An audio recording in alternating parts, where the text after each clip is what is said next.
આણંદ જિલ્લામાં ગેરકાયદેસર રીતે ગૌવંશની હેરાફેરી થતી અટકાવવા માટે તેમજ અબોલ પશુઓના જીવ બચાવવા માટે જે ગેરકાયદેસર કતલ કરે છે તેઓના વિરુદ્ધમાં કાયદેસરની કાર્યવાહી કરવા માટે આણંદ જિલ્લાના પોલીસ અધિક્ષક શ્રી જસાણી સાહેબે તમામને સૂચના આપેલી, જે અનુસંધાને તારીખ 28/8/2025ના રોજ આ બાબતે આણંદ ટાઉન પોલીસ સ્ટેશનમાં ગૌવંશ કતલનો એક ગુનો રજીસ્ટર કરવામાં આવેલો છે। તેમાં હકીકત એવી છે કે તારીખ 27/8/2025ના રોજ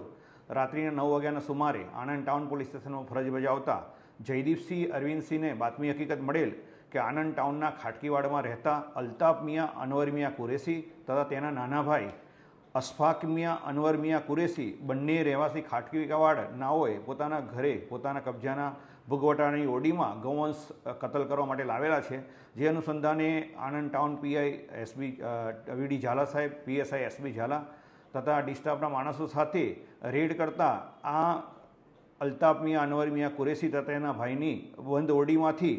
એક ગૌવંશનું આછરડું તથા 2 નાના પાડા ક્રૂરતાપૂર્વક બાંધી રાખેલ તેમજ કોઈપણ પ્રકારનો ઘાસચારોની વ્યવસ્થા નહીં કરેલી, પાણીની વ્યવસ્થા નહીં કરેલી હાલતમાં મળી આવતા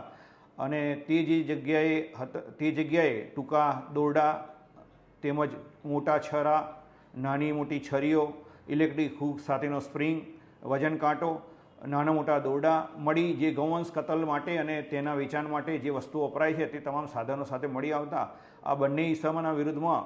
આણંદ ટાઉન પોલીસ સ્ટેશનમાં